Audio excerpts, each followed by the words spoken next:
The Senkaku Islands are a group of uninhabited islands controlled by Japan in the East China Sea. Japan's sovereignty over the territory is disputed by China.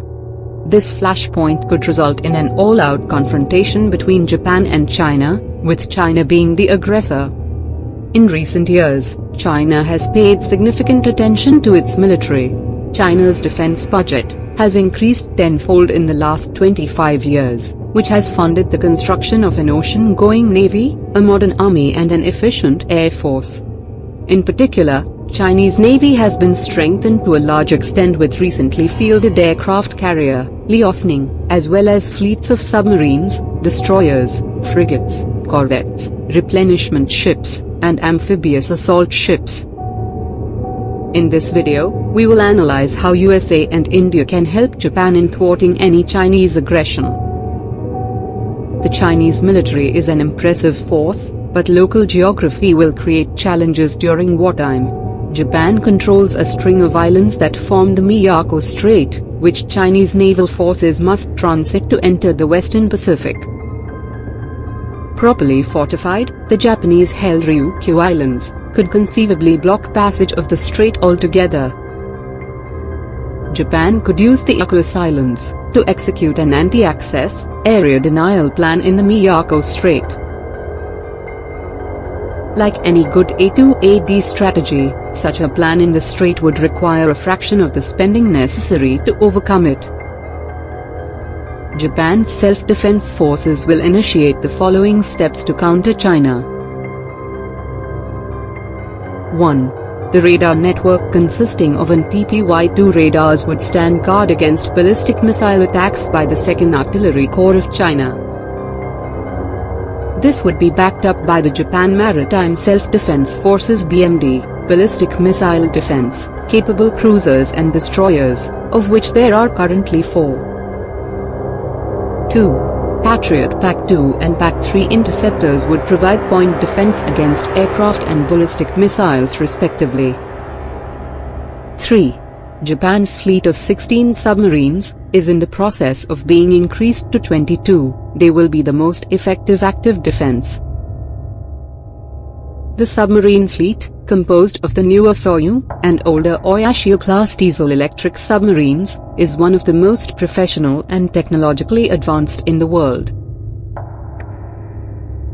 This would pit Japan's strength in submarine warfare against Chinese weaknesses in anti-submarine warfare. 4. Operating from Okinawa and Kyushu, Japan's fleet of E-767 and E-2D early warning aircraft would detect enemy fighters and direct the air battle. F-15J fighters would be vectored to intercept Chinese fighters. The F-15Js would also be tasked with destroying China's airborne early warning and tanker aircrafts. 5. Japan has several batteries of Type 88 missiles, which mount 6 missiles per transporter truck. The Type 88 has a range of nearly 100 miles, meaning that missiles mounted on Mikojima and Okinawa would overlap in range, completely covering the strait. This defensive configuration will be able to absorb the initial Chinese onslaught, and provide enough time to USA and India to get involved. USA is bound by the Treaty of Mutual Cooperation and Security to help Japan. For the convenience of viewers, here is a brief details of the agreement. The treaty was first signed in 1952, and was updated many times after that. Since Japan was disarmed after World War II, USA through this treaty, agreed to come to Japan's aid in case Japan was attacked by any other country. Under the treaty, both parties assumed an obligation to maintain and develop their capacities to resist armed attack in common, and to assist each other in case of military attack on territories under Japanese administration. To support that requirement, it provided for the continued presence of U.S. military bases in Japan. The United States Forces Japan, USFJ, is an active subordinate unified command of the United States Pacific Command, USPACOM. USFJ will swing into action and initiate encrypted communication to activate the security protocol. This will set rolling the following. 1. The Pentagon has designed a new strategy for the 21st century, called Air-Sea Battle, a concept that combines air and naval forces to punch through the increasingly formidable defenses of nations like China. 2. An important part of Air-Sea Battle calls for the military to operate from small, bare-bone bases in the Pacific, so that its forces can disperse to in case their main bases are targeted by Chinese ballistic missiles. 3. US will activate its forces in these bases, and send its fighters to defend Japan's airspace. 4. Carrier Strike Group, Commander Fleet Activities Yokosuka, which is based out of Japan, will be activated, and it will initiate active defensive positioning to counter Chinese Navy and Air Force. 5. US Air Force will send an Airborne Warning and Control System, AWACS, to monitor the skies, and relay minute-by-minute information to Japan and India. 6. Chinese Navy has large number of surface ships as well as submarines. The P-8 Poseidon is developed for the United States Navy by Boeing. It conducts anti-submarine warfare, ASW, anti-surface warfare, ASUW, and shipping interdiction, along with an electronic signals intelligence role. It is equipped with Raytheon APY-10 multi-mission surface search radar, and many other sensors to detect surface and underwater vessels. These will be immediately pressed into action. India has long-standing border dispute with China. India has good relations with Japan. In case of a Chinese attack on Japan, India is not expected to be a mute spectator. Japan's loss is India's loss, as both of them have China as common rival. Also, if China gets away with aggression against Japan, it will become more buoyant and create problems for India. India, USA and Japan share close strategic relation which can be judged by the following. 1. India is participating in Exercise Malabar, a trilateral naval exercise involving the United States and Japan. Originally a bilateral exercise between India and the US, Japan became a permanent partner in 2015. Despite the statement by a top US Navy officer that Malabar was not directly aimed at China, there is very little doubt about who is the target. The exercise is conducted only about 400 kilometers from the contested Senkaku Islands. Scenarios include hunting for Chinese submarines, ships and countering hostile Chinese Navy. 2. India and the United States have agreed in principle to share military logistics. Washington and New Delhi have largely agreed to the terms of a new agreement that allows the two militaries to use each other's land, air and naval bases for resupplies, repair and rest. This has been specifically done, keeping China in mind. India will keep Chinese guessing about the future actions and take the following steps. 1. India will start providing intelligence to Japan and USA on Chinese movements. 2. India has one of the largest armies in the world. India will start mobilizing its troops near the Indo-China border to create pressure on China. 3.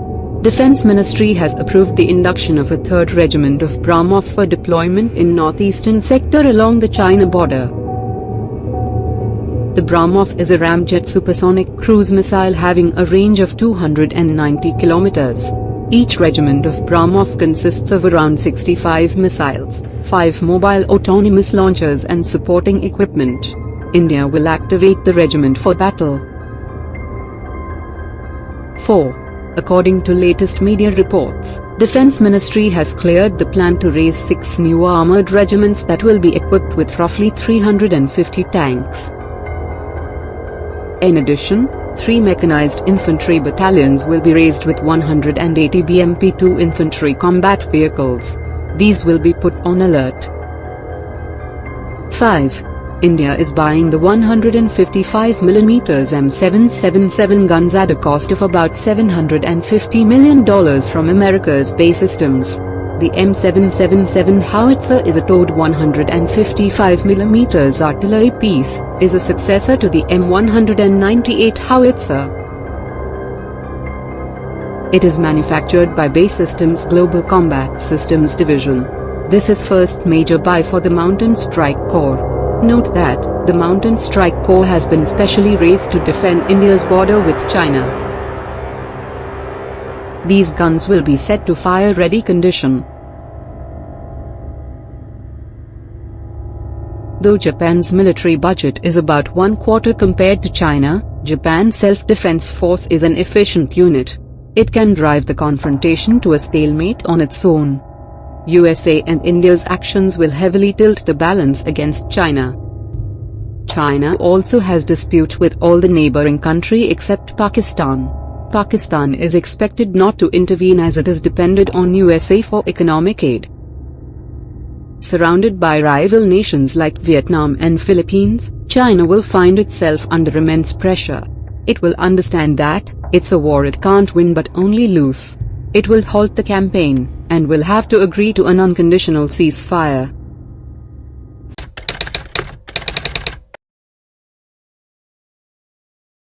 In recent past, China has been very aggressive in its posturing, and has shown intent in expanding its spheres of influence.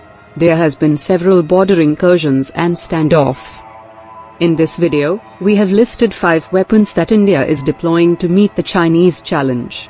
The weapons are listed in increasing order of impact. Number 5. India is buying 145 M777 guns at a cost of about $750 million from America's BAE Systems. The M777 howitzer, a towed 155mm artillery piece, is a successor to the M198 howitzer. It is manufactured by BAE Systems Global Combat Systems Division. Under Make in India initiative, the gun's assembly, integration and testing will be shifted to India. This is first major buy for the Mountain Strike Corps. Note that, the Mountain Strike Corps has been specially raised to defend India's border with China. Artillery pieces don't get much limelight when compared to fighter jets or missiles, but are one of the most effective weapons in large-scale wars. They can obliterate armored regiments or infantry divisions, and can block the enemy from capturing territories. The M777 is designed with weight and size in mind. It is lighter than any other 155mm howitzer, having a weight of only 4,100 kilograms. The lighter weight and smaller size allows the M777 to be transported by the C-17 and C-130J aircrafts, CH-47 helicopter as well as trucks with ease. Number 4. Chinese Navy has large number of surface ships as well as submarines. To counter this, India has acquired 8 P-8I Poseidon, and has approved further purchase of 4 more which will be delivered next year. P-8I is a customized export variant of the P-8A for the Indian Navy. The P-8 Poseidon is developed for the United States Navy by Boeing. It conducts anti-submarine warfare, anti-surface warfare, and shipping interdiction, along with an electronic signals intelligence (ELINT) role. It is equipped with Raytheon APY-10 multi-mission surface search radar, and many other sensors to detect surface and underwater vessels. It carries torpedoes, depth charges, SLAMER missiles, Harpoon anti-ship missiles, and other weapons for offensive intervention. Having a combat radius of 2,222 kilometers, it is ideal for patrolling the vast Indian Ocean region, and neutralizing enemy vessels. Number 3. BrahMos is the only supersonic cruise missile in the world. It is jointly developed by Russia and India. It has a range of 295 kilometers, and travels at speeds of 2.8 to 3 Mach.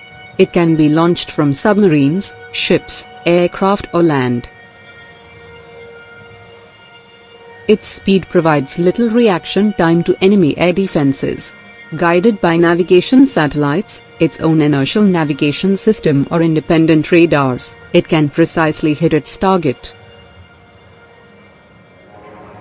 India has deployed BrahMos in 3 platforms, which are as follows. 1. Kolkata-class destroyers is equipped with BrahMos, and will be guided by very powerful MF-STARS radar. 2. BrahMos has been fitted and successfully fired from India's frontline fighter, Su-30 Mki.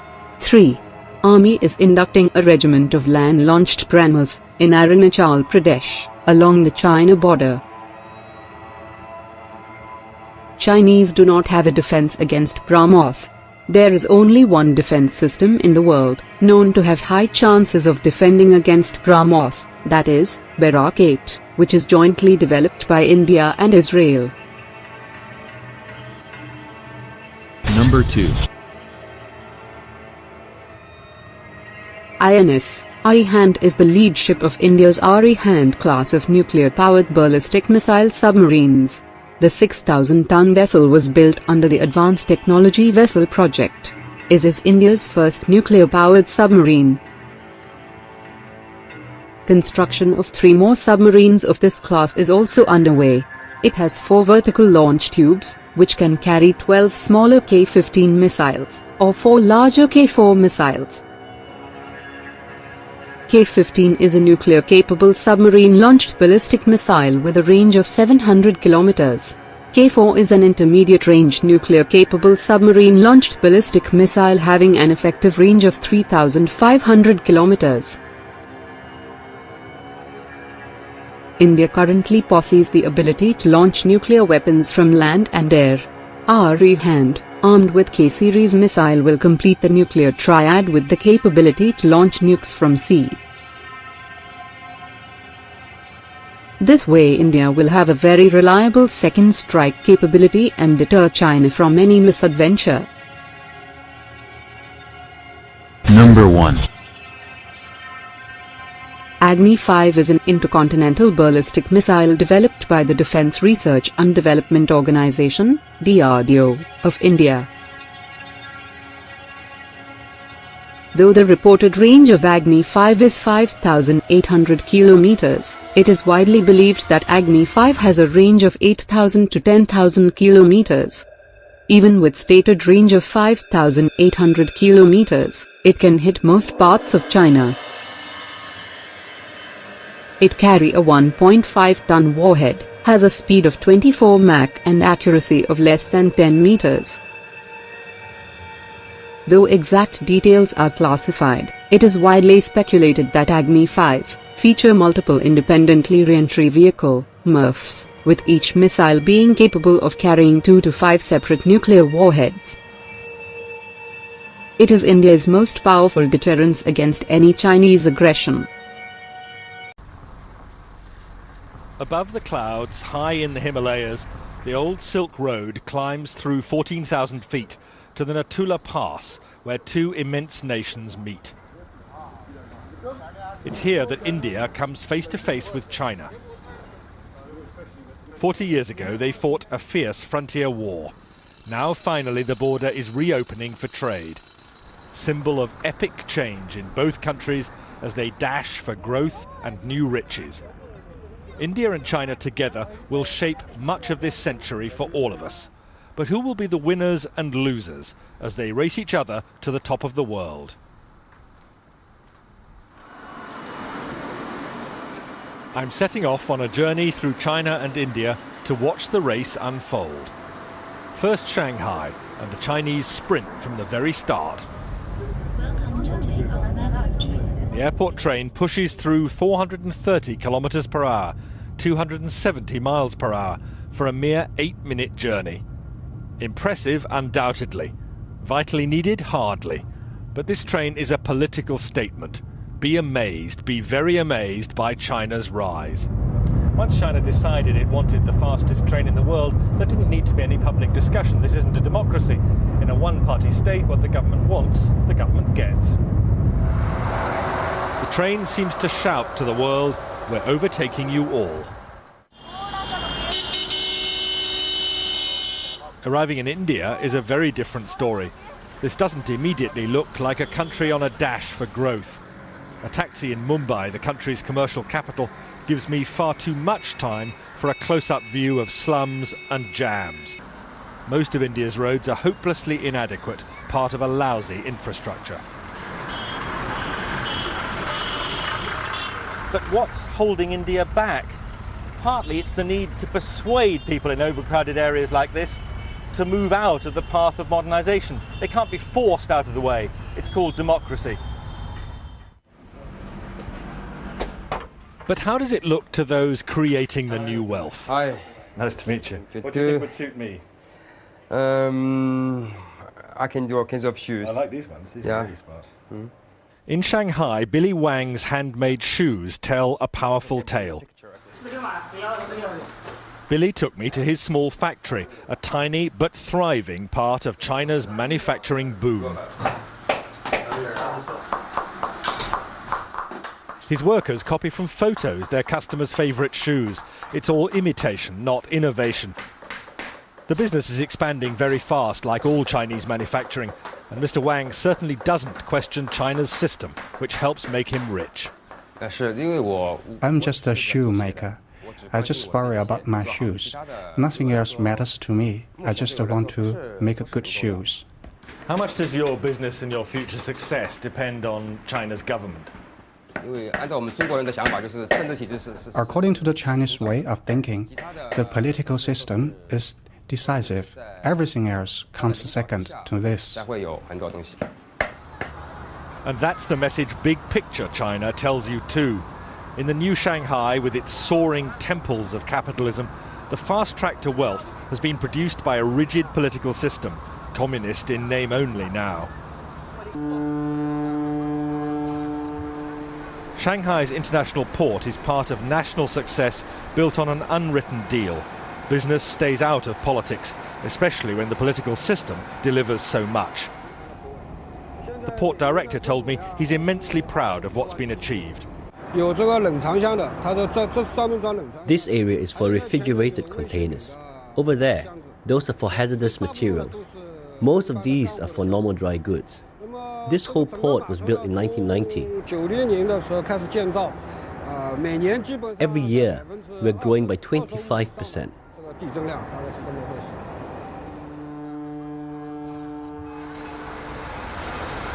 More than that, it's largely one-way traffic here. China doesn't buy much overseas, but produces vast quantities of goods for sale. China's achievement is simply staggering. Single-minded, one-party government making clear decisions which mean that China dominates the export world. It's staggering to watch this. Containers coming on and off ships simultaneously, most of them coming into China empty, most of them going out crammed with Chinese exports. This isn't something that should worry just India, it worries economies across the world. A huge trade imbalance. Basically, we have a lot of construction going on right now just before the monsoons. But in India, young risk-takers are not dismayed by China's success. The story of Tarun Tadani in Mumbai is typical. All our designs are basically finalized. Tarun is a man in a hurry to share in India's consumer boom, happening now. Tarun, still only 22, cut short studies in America to create this fashion accessories business. And the emphasis here in his design room, unlike China, is on innovation, not imitation. Here is all our new production. Next door in the workshop, a small team churns out low-cost fashion accessories for eager buyers among India's spreading middle class. Tarun insists India's cheap labour, combined with superior design skills, make a winning formula. We never copy directly. We spend so much time, consistently trying to make new products, new designs, new things out there, finding new trends, just keep developing in new styles. So is this an exciting time to be doing business in India? It's an exciting time because you can see things happening, India is moving very fast, but it's like a boat. But if we can sail or we can even sink. I can't speak for the future, but I can definitely say it is definitely bright. It's a good path, and I think we are on the right track. And big picture India? Well, that stress on skills drives heavy industry too. Here at Mukand Steel, they can't compete with China's bulk, bog-standard production. Instead, they make only high-value specialist steels, meeting Europe's most exacting standards. I'll tell you, life does not get hotter than this. At the heart of a steelworks in India, midsummer, it's almost unbearable. But the Indians are justifiably proud of what they're doing here, not just competing with huge producers like China with a massive output of bulk commodity steel, but here making some of the world's finest high-grade steel, competing with anything that could be produced in other parts of the industrialized world. Most of this steel meets India's enormous demands, but also goes for export. This is an area of heavy industry where India sees opportunities for massive growth over the next 10 or 15 years, and where the Indians are convinced they have a huge edge over China.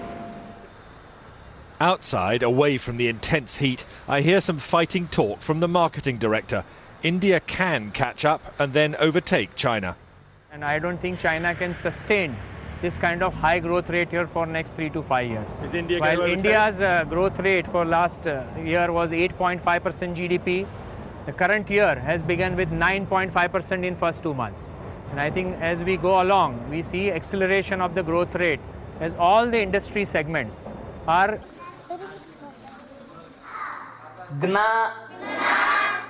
And fighting poverty means giving children skills which could lift them to jobs inside India's urban-led boom. An escape route from very low wages working the land. What would you spend it on? As it is, the headmaster sometimes despairs at the risk of perpetual poverty here. Because uneducated parents, they are not sending their children properly to the school. Absentees, their children absentees, they are at least continuously nearly 10 to 15 days they are absenting. By that way, will not understand lessons properly. But if they get better educated, will that give them a different chance in life than their parents? I mean, is the future for them better? Definitely, sir. Definitely. Now look at this. Still India, but the contrast could hardly be more extreme. This is the breath-catching campus in Bangalore of Infosys, India's own homegrown software giant, and a major contributor to India's explosive growth. We have a faculty of 180 people who are faculties in computer science. This is possibly the largest computer science faculty anywhere in the world. Mohandas Pai, Infosys director, is showing me a vision of India's future. And the biggest emphasis of all here, no question, it's on teaching. Taking the highest achievers among India's college leavers to even greater heights. They see no limits to the country's future or their own. I want to leave a mark. I'm looking at making a difference somewhere down the line. It's not like everything is already done. So there's so much that's yet to be discovered, that's yet to be tapped. So that way, there's a lot of scope to make a difference. Is this an... Number 5. Since 1970s, lot of progress have been made in SAM, surface-to-air missile, technology. SAMs play a very important role of anti-area/access denial. Any area defended by a modern SAM, like S-400, is very hard to penetrate, even by the most technologically advanced aircrafts. These systems are also economically more viable, as a missile costing $0.2 to $0.8 million can take out a $30 to $50 million plane. To defeat these systems, a new category of air-to-land missile have been developed. They are designated as anti-radiation missile, ARM. They are commonly carried by special aircrafts in seed role.